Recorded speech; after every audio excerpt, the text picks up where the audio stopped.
बिहार राज्य आशा कार्यकर्ता संघ गोपगुट एक्ट 2 के नेतृत्व में पूरे बिहार की आशा और फैसिलिटेटर बहनों का कार्य बहिष्कार कार्यक्रम चल रहा है, क्योंकि बिहार के अंदर आशा और फैसिलिटेटर बहनों का पिछले 11 माह से कमाया हुआ पैसा इस सरकार ने नहीं दिया है, ना राज्य राशि दी है, ना मासिक प्रोत्साहन राशि दिया है। तो इसके बरखिलाफ यह कार्य बहिष्कार का निर्णय लिया गया है। साथ ही साथ उम्र सीमा 65 साल करने का और रिटायरमेंट पैकेज देने का, और जब तक रिटायरमेंट आप पेंशन देने का, इसके साथ ही अभी अप्रैल और मई ये 2 माह का OTP नहीं गया है। आप समझ लीजिए कि आशा कार्यकर्ता पिछले 11 महीने में दावा भरी हुई थी, उनका OTP गिरा हुआ था, तब वो पैसा देने में सरकार आनाकानी कर रही है। और जिसका OTP ही नहीं गिरेगा तो उसका सरकार कैसे पैसा देगी।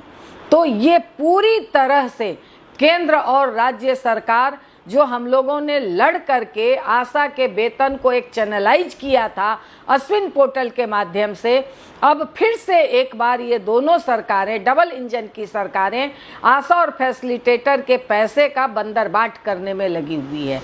इसलिए यह कार्य बहिष्कार आयोजित है। हम लोगों ने लगातार शांतिपूर्ण तरीके से पूरे बिहार के लोग अपने अपने PSC पर बैठी हैं और कार्य बहिष्कार कर रही हैं, मगर विभाग के द्वारा, सरकार के द्वारा प्रेशर पैदा किया जा रहा है कि आपको काम करना होगा, जबकि हम लोगों ने कहा है कि हम काम नहीं करेंगे, आपको जिससे काम करवाना हो आप करवाइए, क्योंकि 28 से पोलियो है।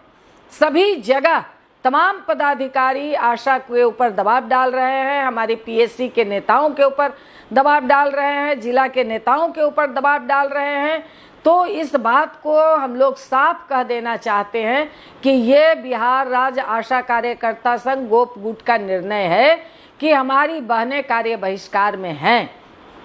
आपको हम कोई डब्बा नहीं रोक रहे हैं, हम लोगों के द्वारा कोई काम बाधित नहीं किया जा रहा है। आप लोगों को जिससे काम करवाना हो आप करवा लें, क्योंकि हमारे बच्चे भूखे हैं। इस चिलचिलाती धूप में 75 रुपया में पोलियो करने के लिए हम लोग तैयार नहीं हैं।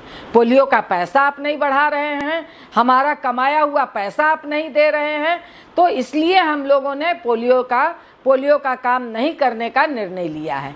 तो इसके लिए दबाव बनाना सरकार का कहीं से कोई उचित कदम नहीं है, मगर इस वीडियो के माध्यम से हम सरकार को कहना चाहते हैं कि आप हमारी इन मांगों को आप जल्द से जल्द पूरा कर लीजिए, तो हमारा कार्य बहिष्कार कार्यक्रम समाप्त होगा। हमारी बहनें पूरे तन मन से जिस तरह से सरकारी हेल्थ को नीचे तक पहुंचाती हैं, पूरे हेल्थ के काम को नीचे तक करती हैं, उसी तरह से करेंगी। इस चिलचिलाती धूप में भी हमारी कई बहनें बीमार पड़ गई हैं, बावजूद वो करती हैं, मगर अब काम करने के बाद भी अगर उसको गहना बेचना पड़े अपने बच्चों के फीस देने के लिए, अगर उसको कर्ज लेना पड़े, तो इस बात के लिए अब हमारी आशा बहनें तैयार नहीं हैं।